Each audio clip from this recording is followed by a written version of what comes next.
መንፈስ ቅዱስ አሐዱ አምላክ በስመ አብ ወወልድ ወመንፈስ ቅዱስ አሐዱ አምላክ በስመ አብ ወወልድ ወመንፈስ ቅዱስ አሐዱ አምላክ ክርስቶስ ተንሥአ እሙታን አሰሮ ለሰይጣን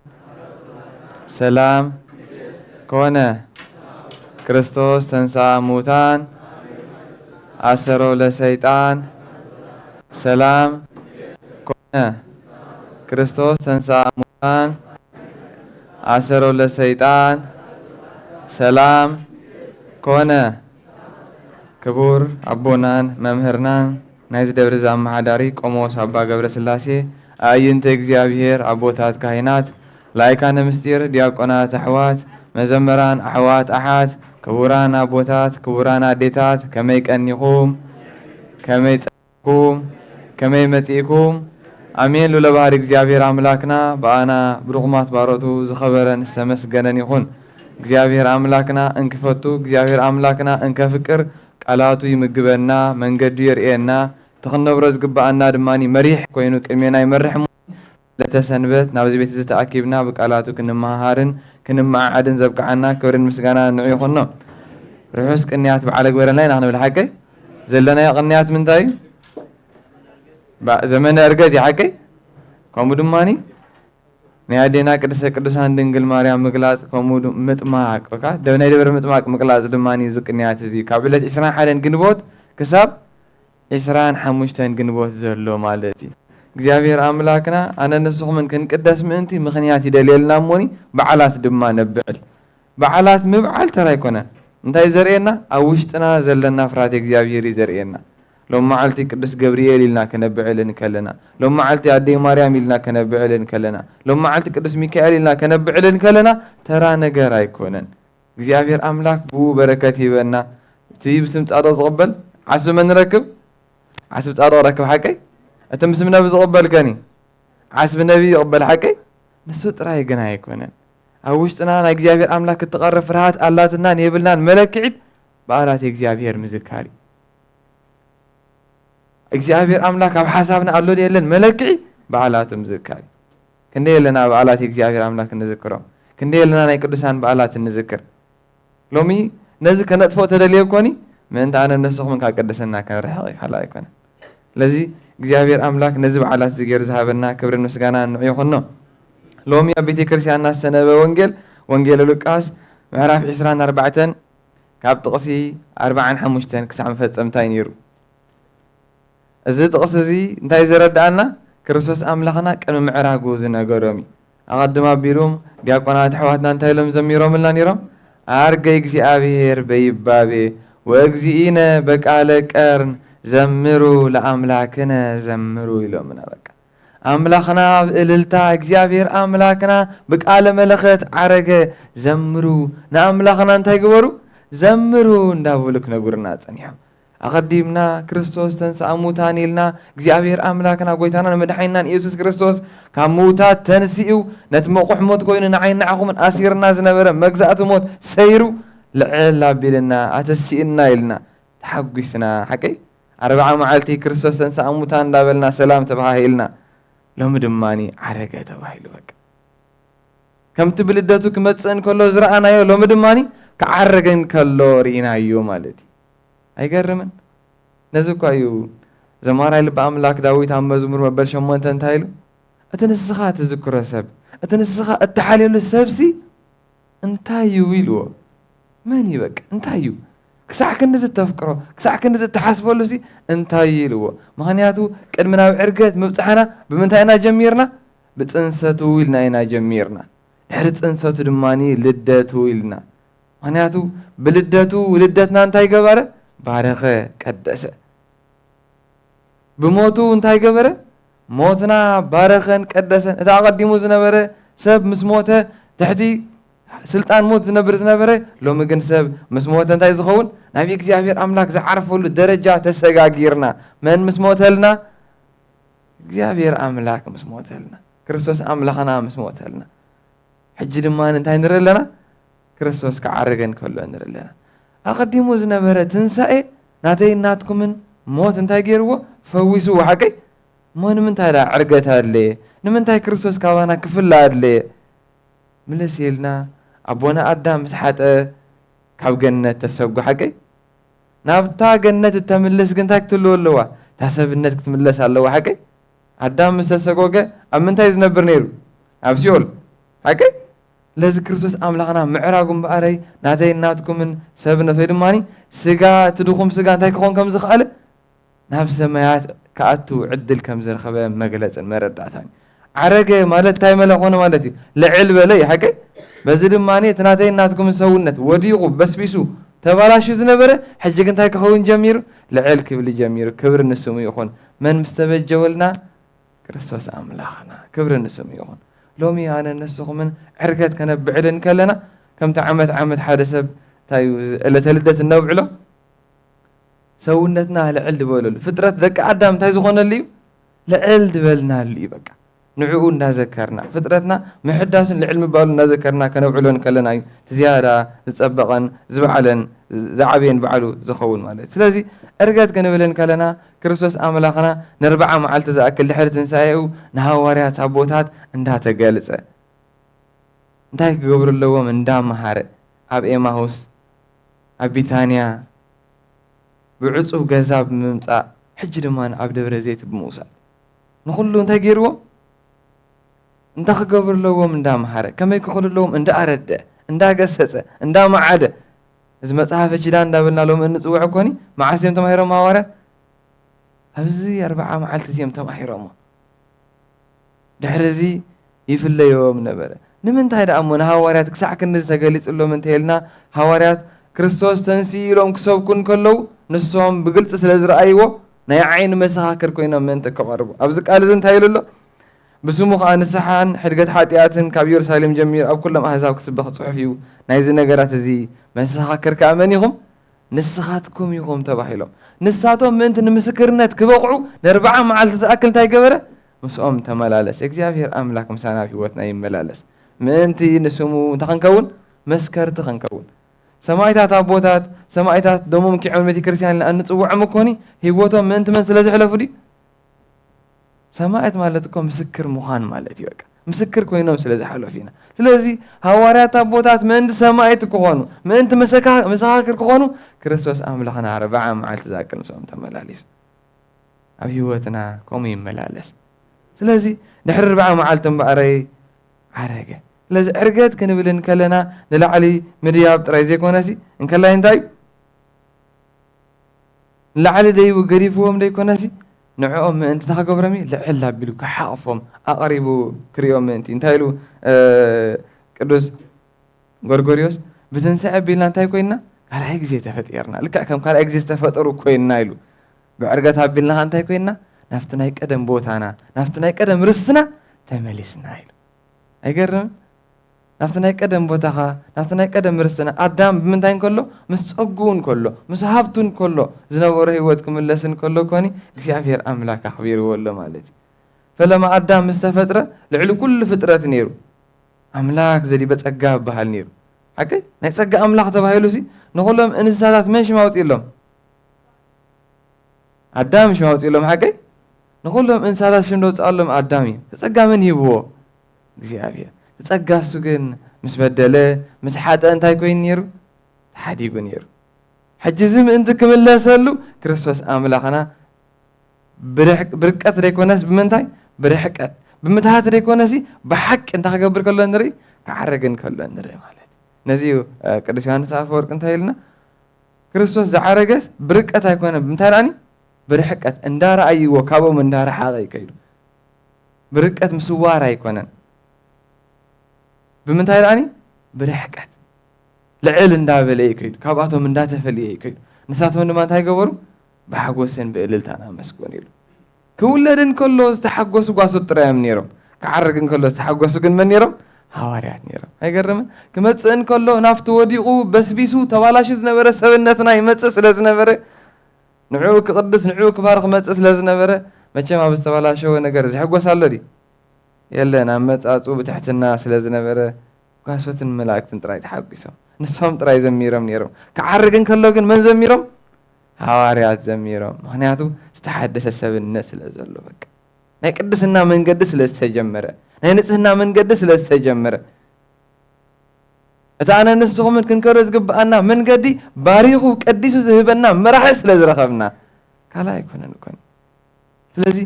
እግዚአብሔር አምላክና ጎይታና መድኃኒና ኢየሱስ ክርስቶስ ከዓረገን ከሎ ሐዋርያት አቦታት አይገበሩ ዘመሩ ይብለና በቃ ዝማሬኦም ዝማሬና ይግበሮ ምክንያቱ እናቶም ዝማሬ እንታይ ስለ ዝኾነ ናይ ቅድስና ዝማሬ ስለ ዝኾነ ስለዚ ክርስቶስ አምላክና ዓረገ ኢልና ሓቀይ ብምንታይ ዓሪጉ ብእልልታ ብዝማሬ ብሓጎስ እንታይ ንምግባር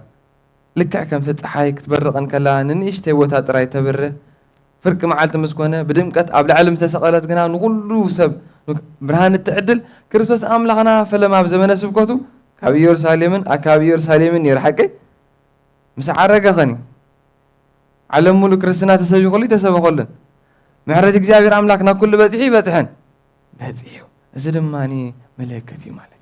ስለዚ ክርስቶስ አምላክና ዝዓረገ ልክዕ ከምቲ ፀሓይ ናብ ማእከል ክትበርቐን ከላ ብርሃና ዝደምቕ ከምኡ ድማኒ ጸጋን በረከትን ጎይታና መድኃኒና ኢየሱስ ክርስቶስ ብመንፈስ ቅዱስ ኣቢሉ ኣብ ኩሉ ዓለም ምእንቲ ክበዝሕ ኣብ ኩሉ ዓለም ምእንቲ ክህሉ እግዚአብሔር አምላክና ጎይታና መድኃኒና ኢየሱስ ክርስቶስ ዓረገ ንብል ማለት ዓሪጉ ስለዚ እቲ ቀዳማይ እዚ ትርጉሙ ትምህርቲ ክኸውን ከሎ እቲ ካልኣይ ንሪኦ ድማኒ እንታይ ዕርገት ክበሃልን ከሎ ክርስቶስ አምላክና ዝዓረገሉ ምክንያት ኣነ ንስኹምን ከኣኒ ካብ ምንታይ ልዕል ክንብል እዩ ካብ ሓጢአት ናብ ንጽህና ልዕል ክንብል ካብ ምርባሽን ምጭናቕን ናብ ሰላምን ናብ ርህኣትን ልዕል ክንብል ምእንቲ ክርስቶስ አምላክና ዓሪጉ ምክንያቱ ዕርገት ክንብልን ከለና ብስራት ናይ ልዕልና እዩ ወዲቑ ዝነበረ ሰብነት እንታይ ከም ዝኾነ ልዕል ከም ዝበለ ተስፋ ሲኢኑ ዝነበረ እንታይ ከም ዝኾነ ተስፋ ከም ዝረኸበን ልዕል ከም ዝበለ ነዚ ቆይ ሐዋርያ ቅዱስ ጳውሎስ እንታይ ኢሉ ኣቐሚጥልና አምላክ ብክርስቶስ እንታይ ገበረና ኣተንሳኣና ኢሉ ኣብ ኤፌሶን መልእክቱ ምዕራፍ 2 ጥቕሲ 6 አምላክ ብክርስቶስ ኣተንሳኣና ኢሉ ሽዑ እንታይ ኢሉ ብክርስቶስ ገይሩ ድማኒ ኣብ ሰማያት ምስ ክርስቶስ ኣቐመጠና ኢሉ እዚ እኮ ናይ ዕርገት ምልክት እኳ ብክርስቶስ ገይሩ ኣብ ሰማያት ምስ መን ኣቐመጠና ምስ ክርስቶስ ኣቐመጠና ኢለና ምክንያቱ ትንሳኤና ብክርስቶስ እንተረኣ ኮይኑ ልዕል ምባልና ካብ መን ስለ ዝኾነ እዩ ክርስቶስ አምላክና ስለ ዝኾነ እዩ ነዚ ኣብ ቤተ ክርስቲያን ዓመት መፀ ዕርገት እናበለት ተብዕል ዓመት መፀ እንታይ እናበለት ተብዕል ትንሳኤ እናበለት ተብዕል ኮኒ ብትንሳኤና ብክርስቶስ ልዕል ምባልና ብክርስቶስ ኣብ ሰማያት ምቕማጥና ካብ ምስ መን እግዚአብሔር አምላክና ምስ ክርስቶስ ስለ ዝኾነ እዩ መን ኣሎ ነዚ ህይወት ዝብህግ መን ኣሎ ነዚ ህይወት ዝክርኢ ዝደሊ መን ኣሎ ነዚ ህይወት ዝጥምት ኩላና ሓቀይ ስለዚ ነዚ ህይወት ዝንጥሙቶ ካብ ኮና ናትና ህይወት ከመይ ኣሎ እዩ ምክንያቱ ዕርገት ክንብልን ከለና ዓመት መፀ ከነውዕሎ ካብ ሓጢአት ናብ ፅድቂ ዶ ልዕል ንብል ኣለና ካብ ሓጢአት ናብ ንጽህና ዶ ልዕል ንብል ኣለና ካብ ምጭናቕን ምርባሽን ሃውሃውታ ናይዚ ዓለም እዚኣ ውፅእ ኢልና ናብታ ሰላም ዘለዋ ቅድስቲ ቤት ዶ ልዕል ንብል ኣለና ይትሕቶ ፍቁራት አምላክ ኣበይ ኣለና ምክንያቱ ዕርገት ተቐዳማይ ዕርገት ተቐንዲ ትርጉሙ ክርስቶስ አምላክና ዝዓረገሉ ናተይ ናትኩም ሰውነት ክብሪ ንምሃብ ከምቲ ቅዱሳን ኣቦታትና ኣቐሚጦምልና ዘለው ትምህርቲ ማለት እዩ ናተይ ናትኩምን ልዕል ምባል ካበይ ኣሎ ናተይ ናትኩምን ናብ እግዚአብሔር አምላክ ምቕራብ ካብ ምንታይ ደረጃ ኣሎ ንዑ ንስዕቦ ደለና ኣብ ውሽጥና ብምልኣት ዶ ንዑ ንቐድሶ ኣለና ከምኡ ደይኮና እንተኣዚዝና ንጎይታ ብልብኹም ኣብ ልብኹም እንታይ ግበርዎ ቀድስዎ ተባሂልና ሓቂ ምኸምኡ ደለና ይትሕቶ ስለዚ ዕርገት ክንብልን ከለና እምበኣር ተቐዳማይ እንታይ ከም ምዃኑ ርኢና ካልኣይ ድማኒ ናተይ ናትኩምን ልዕል ምባል ከም ምዃኑ ርኢና ስለዚ ናብዚ ዕርገት እዚ ክንበፅሕ እንተኮይና ሓይሊ የድልየና ናብዚ ዕርገት እዚ ልዕል ክንብል እንተረኣ ኮይና ናይ ቅድስና ክንቀርብ እንተኮይና እንታይ የድልየና ሓይሊ የድልየና ሽዑ እንታይ ኢሎም ክርስቶስ አምላክና እንሆ ኣነ ተስፋ ኣቦይ ክሰደድኩም እየ ንስኻትኩም ግና ካብ ላዕሊ ሓይሊ ክሳዕ እትለብሱ ኣብ ከተማ ኢየሩሳሌም እንታይ ግበሩ ፅንሑ ተባሂሎም ስለዚ ኣነ ንስኹምን ሓይሊ የድልየና እዩ ልዕል ክንብል ሓቂ ሓይሊ የድልየና እዩ ብፅድቂ ክንመላለስ ብቅድስና ክንመላለስ ጥበብ የድልየና እዩ ናብ እግዚአብሔር አምላክ ምኻድ እንታይ የድልየና እዩ ክእለት የድልየና እዩ ነዚ ኩሉ እዚ ክንበፅሖን ክንረኸቦ እንተኮይና ግን ካብ መን እዩ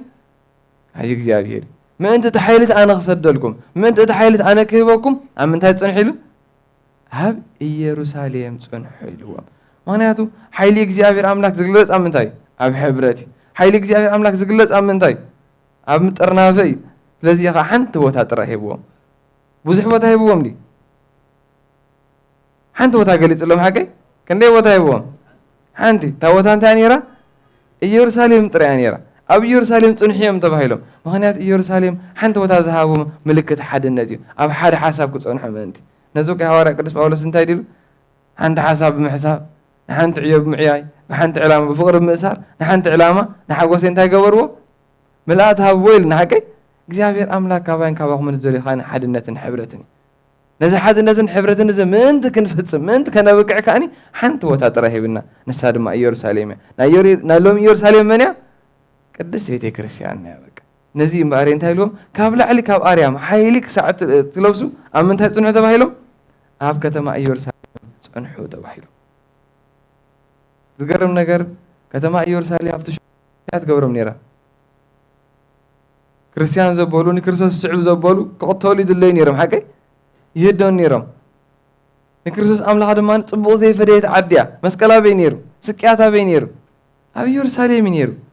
ነገር ግን ኣብ ምንታይ ጽንሑ ተባሂሎም ካብቲ ኩሉ ዋጭዋጭታ ብፍሉይ ኣብ ኢየሩሳሌም ጽንሑ ተባሂሎም ካብቲ ከባቢ ዘሎ ኣብ ዓለም ክንህሉ ንኽእል ኢና ካልእ ቦታ ክንህሉ ንኽእል ኢና ክንርበሽ ንኽእል ኢና ክንጭነቕ ንኽእል ኢና ነዚ ኩሉ ነገር ሰላም እትህብ ግን መን እያ ቅድስት ቤተ ክርስቲያን እያ ኣብ ቤተ ክርስቲያን ምምጻእ ዕረፍቲ ክንረክብ ምእንቲ እምበኣር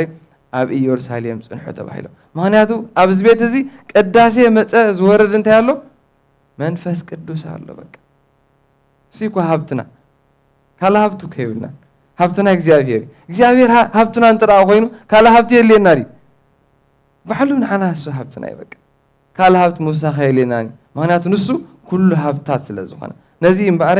ኣብ ቤተ ክርስቲያን ጽንሑ ዝበለና ምክንያቱ ቤተ ክርስቲያን ኣዴና እንተደኣ ኮይና እግዚአብሔር ኣቦና ክኸውን ቤተ ክርስቲያን ኣዴና ተዘይኮይና ኸ እግዚአብሔር ኣቦና ክኸውን ይኽእል እግዚአብሔር ኣቦና ክኸውን ይኽእል ኣይክእልን መቸም ኣደ ዘይብሉ ውላድ የለን ሓቀይ ኣደ ዘይብሉ ውላድ ኣሎ ዲ ቤን ክመፅእ ሓቀይ ኣሎ ዲ እንታይ ኣቦታት ኣስቂጥኩም ኣለኹም የለን ሓቀይ ስለዚ ኣደ ዘይብሉ ውላድ ክህሉ እንተደኣ ዘይክእሉ ቤተ ክርስቲያን ኣዲኡ ዘይኮነ ተኻ እግዚአብሔር ኣቦ ክኾነ ይክእልን ነዚ እምበኣረይ ምእንቲ ንሱ ኣቦ ክኾነና ምእንቲ ንሱ ሓይሊ ክህበና ምእንቲ ንሱ ናቱ መልክዕን ናቱ ጽባቐን ኣባና ክርአን ኣባና ድማ ክዓብን ኣብ ምንታይ ጽንሑ ኢልና ኣብቲ ኣካሉ ዝኾነት ቅድስት ቤተ ክርስቲያን ጽንሑ ኢልና ንሳ ኢሉ ኣካሉ እያ ብኩሉ ሐዋርያ ቅዱስ ጳውሎስ ንኤፌሶን መልእክቱ ክጽሕፍን ከሎ ኣብታ ካልአይቲ ምዕራፍ ኣብታ ቀዳሚት ምዕራፍ መወዳእታ ምዕራፍ 1 ጥቕሲ 23 ዘሎ ነዚ ሃይለ ቃል እዚ ዝነገረና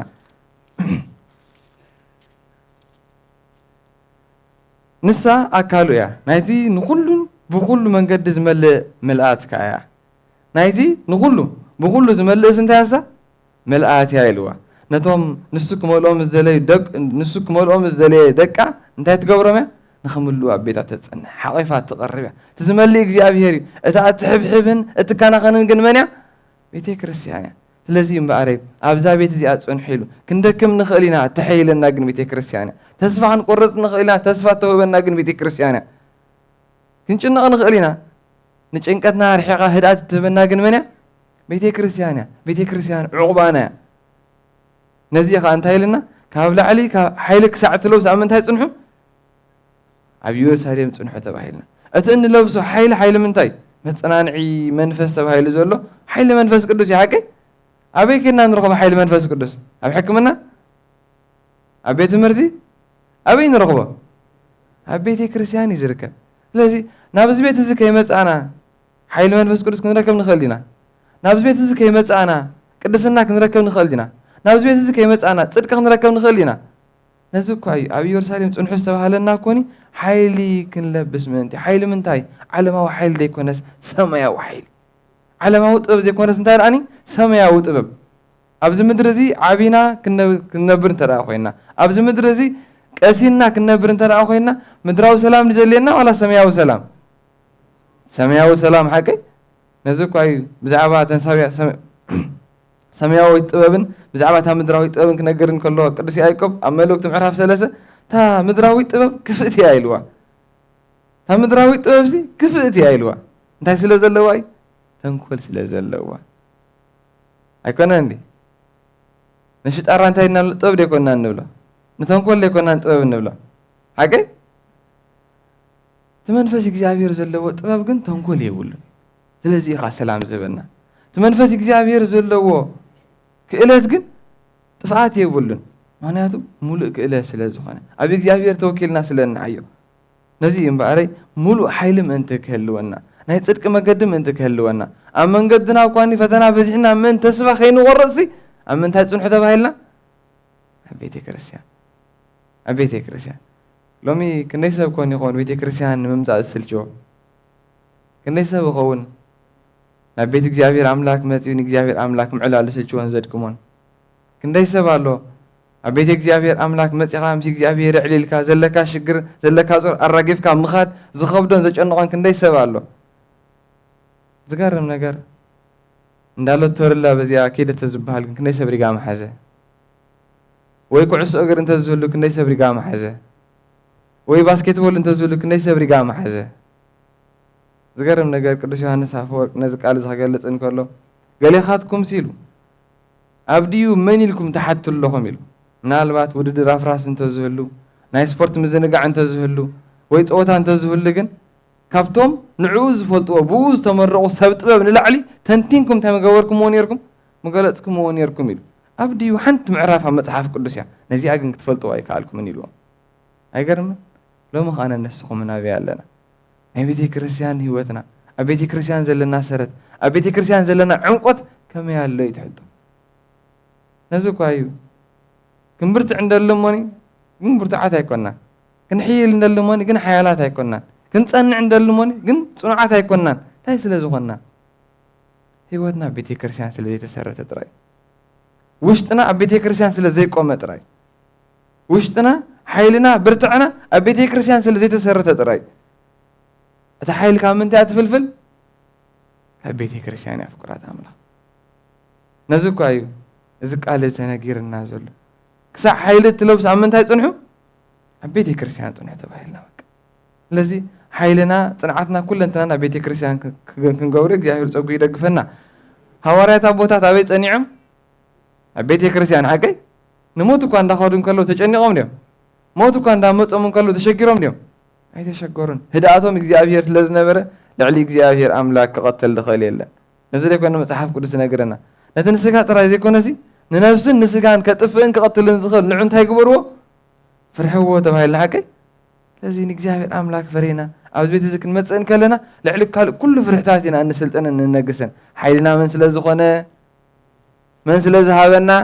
እግዚኣብሔር ስለ ዝሃበና ካልእ ኣይኮነ ፍቁራት ኣምላኽ ስለዚ ሓይልና እግዚኣብሔር ክኸውን ትዕግስትና እግዚኣብሔር ክኸውን ጸጋና እግዚኣብሔር ክኸውን ካብዚ ቤት እዚ ኣይንውፃእ ካብዚ ቤት እዚ ኣይንርሓቕ ሰንበት መፅእ ቅዳሴ ኣሎ ሓቀይ መፂና ንሳተፍ እንዶኒ ሽዑ ኩሉ በረከት ክወርደናን ክዓስለናን ካብዚ ቤት እዚ ምርሓቕ ግን ውሽጥና እንታይ ምግባር እዩ ብኢደ ወይንታና እንፀላእ ሰናያት መንገዲ ምሃብ እዩ ነዚ እኳ እዩ ኣቦታት እንታይ ዝብሉ ንሰይጣን ኣይታ ኣቦ ስልጣን ይበሃል ሓቀይ ካብ ቤተ ክርስቲያን ምውፃእ ግን ተቐዳሜት ስልጣን ባዕልና ንህቦ ዘለና ካብ ቤተ ክርስቲያን ምርሓቕን ቤተ ክርስቲያን ዝበለትና ዘይምፍፃምን ግን ቀዳሞ ስልጣን ንህቦ መን ኢና ባዕልና ኮይ ነዚ ሐዋርያ ቅዱስ ጳውሎስ ኣብ ናይ ኤፌሶን መልእኽቲ እንታይ ኢሉ ንዲያብሎስ መንገዲ ኣይተሃብዎ ኢልና ተቐዳሜት ንዲያብሎስ መንገዲ ምሃብ ግን እንታይ ካብ ቤተ ክርስቲያን ምርሓቕን ካብ ቤተ ክርስቲያን ምውፃእን እያ ስለ ሱኸኒ ካባና ይጎርሕ ዶ ጽቡቕ ገይሩ ይጎርሕ እንታይ ይገብር ነቲ ሓይሊ ትህበና ስለ ዝፈልጣ ካባ እዩ ዘውፅኣና ሓይሊ ትህበና ቤተ ክርስቲያን እንተኣ ኮይና ካባ ያውፅኣና ንስሓ ዘነስሑና ጽድቂ ዝህቡና ኣቦታትና እንተኣ ኮይኖም ምሶም ኣባእሰና ስለዚ ምእንቲ ካብዚ ኩሉ ዝሪሕቕና ብጽድቂ ክንመላለስ ናብ ቤቱ ንምፅኣን ኣብ ቤቱ ድማ እንታይ ንግበር ንመላለስን ንመሃርን ማለት እዩ ነዚ እዩ ቅዱስ ጨርሎስ ናይ ኢየሩሳሌም ሓደ ሰብ ኢሉ ኣብ ቸርች ኣብ ቤተክርስቲያን እንታይ ክንኩም ንበሩ ቆይምኩምን ጸኒዕኩምን ንበሩ ምክንያቱ ንሳ እንታይ ኣደ እያ ኣደ ድማ ንኩሉ ግዜ እንታይ ተዳሉ ምቁር መጉ ተዳሉ ገዛ ሓቀይ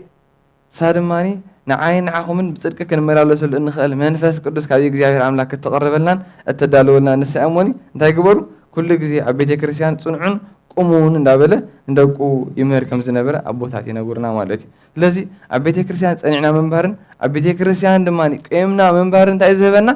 ጸጋ መንፈስ ቅዱስ ይዝህበና ሓይልን ጥበብን ይዝህበና ከመይ ጌርና ክንዓብልና ይዘረዳእና እሞኒ እግዚኣብሔር ኣምላክ ኣብ ቤተ ክርስቲያንና ክንነብር ንቤተ ክርስቲያንና ድማኒ ኩሉ ግዜ ክንከናኸን ከነፍቅርም ፀጉ ይደግፈና።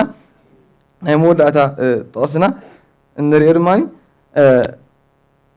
እንታይ ኢሉ ኣብ ቅዱስ ያሬድ ወሪድየ ብሄር ሮሜ ለቤተ ክርስቲያን ርኢክዋ ኣእመርክዋ ኣፍቀርክዋ ኢሉ ናብ ሓደ ሮሜ ዝበሃል ዓዲ ከይዱሲ ቤተ ክርስቲያን እንታይ ገይርዋ ፈሊጥዋ ርኢዋ እሞኒ ምስ ራእያ ድማኒ ፈሊጥዋ ሽዑኡ ፈቲዋ ኣፍቂርዋ ድማኒ ኣነ ንስኹምን ድማ ንቤተ ክርስቲያን መፂና ርኢና ኣለና ሓቀይ ጣዕማ ርኢና ኣለና ነፍለጣ ቤተ ክርስቲያን ንቐድም ንፍለጣ ስልችወና እንተልና ስለዘይፈለጥናያ ኢና ጣዕማ ስለዘይስተማቐርናዮ እዩ ጣዕማ ነስተማቐሮ ንፍለጦ ንሳ ሓይሊ ትህብ ከም ምዃና ንሳ ጥበብ ትህብ ከም ምዃና ኣብኣ ፀጋ ከም ዘሎ እንተፈሊጥና ሽዑ ፅቡቕ ጌርና ከነፍቅራ ኢና ንጎ ከዓ ክንመፅእ ኢና ሽግር ግን ቤተ ክርስቲያንና ስለዘይፈለጥና ሓይሊ ክጎለና እንከሎ ናብ መን ነልግቦ ናብ ቤተ ክርስቲያን ነልግቦ ሓይሊ ክጎለና እንከሎ ጥበብ ክጎለና እንከሎ ናብ መን ነፀግዖ ናብ ቤተ እግዚኣብሔር ነፀግዖ እሞኒ ምእንቲ ኣነ ንስኹምን ሓይሊ ክህልወና ምእንቲ ኣነ ንስኹም ብርትዕ ክህልወና ንዝመፀና ፈተና እውን ምእንቲ ክንሰግሮ እግዚኣብሔር ኣምላካ ጥበቡ ክህበና ካብ ቤተ ክርስቲያን ብዘይ ምውፃእ كنبر እግዚአብሔር ጸጉ ይደግፈና ጽንልኩም ሰማዕኩም እግዚአብሔር አምላክ ካፍት ገብሮ ጸሎተ ምህላን ጽንል ስማዕኩም ወስብሐት ለእግዚአብሔር ልዑል ወወላዲቱ ማርያም ድንግል ወለመስቀሉ ክቡር ኃያል አሜን።